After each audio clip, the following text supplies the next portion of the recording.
दिनांक 5 मई को तिलोतू थाना अंतर्गत ग्राम चोरकप से एक घटना प्रतिवेदित हुई थी, जिसमें तिलोतू थाना क्षेत्र के चोरकप के महाल चौकीदार के बेटे अभिनंदन पासवान की ज्ञात अपराधियों द्वारा गोली मारकर हत्या करने की घटना प्रतिवेदित हुई। जिस रात्रि को घटना कारित हुई थी, उस रात्रि को अभिनंदन पासवान के छोटे भाई का तिलक था और घर में काफ़ी लोग आए हुए थे। ये घटना रात के 2 से 3 के बीच में प्रतिवेदित हुई थी। उसके बाद घटना की गंभीरता को देखते हुए मेरे द्वारा भी काल ही घटनास्थल का निरीक्षण किया गया था एवं एएसपी डिहरी के नेतृत्व में टीम भी गठित की गई थी ताकि इस घटना का उद्भेदन तुरंत किया जा सके, क्योंकि यह घटना एक चौकीदार के बेटे की हत्या से संबंधित था और जिस माहौल में हुआ था उससे काफ़ी संवेदनशील हो गया था कि किसी घर में शादी थी, उसी दिन उसके बेटे की हत्या कर दी गई। घटना के बारे में जब पूछताछ किया गया परिजनों से, तो परिजनों द्वारा जो बातें बताई गई उसमें काफ़ी विरोधाभास था। घटना के समय जो मृतक था उसका घर पूरा सजा हुआ था, घर में काफ़ी लोग आए हुए थे और वो दरवाजे पे एक बेड पे अपने भाई के चचेरे भाई के साथ सो रहा था। इसी दौरान उसकी गोली मारकर हत्या की गई थी। परिजनों से जो पूछताछ की गई और उसके जो चचेरे भाई और भाई से पूछताछ में जो विरोधाभास था, उसके बाद से तकनीकी स्तर पर साक्ष्य संकलन किया गया। तकनीकी साक्ष्य संकलन में ये चीज़ स्पष्ट हुआ कि एक उसी गाँव का लड़का निखिल कुमार, पेशा स्वर्गीय नागेंद्र सिंह, जो चोरकप का ही रहने वाला है, जिसका पहले से भी आपराधिक इतिहास है, उसकी गतिविधि घटना की रात्रि को संदिग्ध पाई। अग्रतर अनुसंधान में स्पष्ट हुआ कि जो निखिल है, इसके साथ और भी 2 लड़के, अंकित कुमार शर्मा पेशा राम शर्मा और विकास कुमार शाह उर्फ रतन शाह पेशा रंगीला शाह, जो इटवा काराकट का रहने वाला है, ये दोनों भी आपराधिक गतिविधि आपराधिक इतिहास वाले लड़के हैं। ये दोनों भी उसके संपर्क में थे। इन तीनों को गिरफ्तार करके जब पूछताछ किया गया, तब जाकर यह पूरे मामले का उद्भेदन हो पाया। घटना का कारण ये था कि जो अभिनंदन पासवान है, उसका छोटा भाई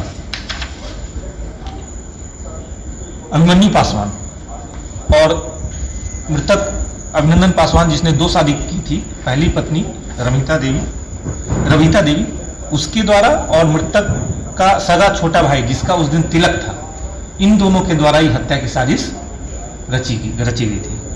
घटना का कारण ये था कि जो मृतक है, उसके सगे छोटे भाई का अवैध संबंध उसकी दोनों पत्नियों से था, पहली पत्नी से भी और दूसरी पत्नी से भी। और पहली पत्नी ने इसके साथ मिलकर प्लानिंग की थी कि ये मेरे साथ बहुत मारपीट करता है, इसका और भी कई लड़कियों के साथ अवैध संबंध है और अगर इसकी हत्या नहीं करोगे तो मैं आत्महत्या कर लूँगी। इस बात को लेकर उसको ब्लैकमेल किया और उसको इस घटना के लिए तैयार किया। इसके अलावा ये जो शादी जो तय हुई थी, ये भी मृतक के दबाव में हुई थी, क्योंकि उसको पता चल गया था कि उसके भाई का अवैध संबंध उसकी पहली पत्नी से, इसलिए वो जबरदस्ती उसने दबाव बनाकर ये शादी तय की थी। तो इस कांड को कारित करने का 2 उद्देश्य था। एक तो अभिनंदन पासवान को रास्ते से हटाना था, दूसरा ये शादी भी इसको रोकनी थी। इसी के साजिश के तहत पर लगभग 1 महीना पहले इसने अपने गाँव के ही निखिल कुमार को से संपर्क किया, जिसका पहले से आपराधिक इतिहास है। उसके द्वारा 2 हत्या करने के लिए 2 लोगों को इसमें संपर्क किया गया और इनके द्वारा पहले भी इसकी हत्या का प्रयास किया गया, लेकिन 1 हफ्ता पहले भी ये लोग उसका मर्डर करने आए थे, लेकिन उस रात्रि को अपने घर के अंदर सो रहा था, जिसकी वजह से ये लोग सफल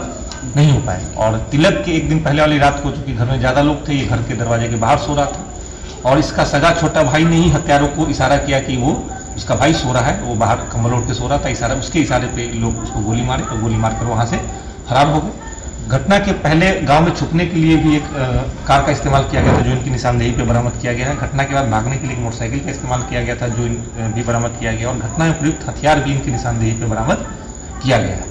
और इस घटना में साजिश के तहत इसकी पत्नी द्वारा इससे झगड़ा कर इसको घर के बाहर सुलाया गया था, ताकि हत्यारों को उसकी पहचान करने में और हत्या करने में आसानी हो। तो ये पूरा साजिश जो है इन 5 लोगों के द्वारा रची गई थी, जिसमें इस घटना का मुख्य सूत्रधार और इस साजिशकर्ता उसकी पत्नी, पहली पत्नी रविता देवी और छोटा भाई अभिमन्यु पासवान था और गांव के निखिल कुमार को इस हत्या के लिए सुपारी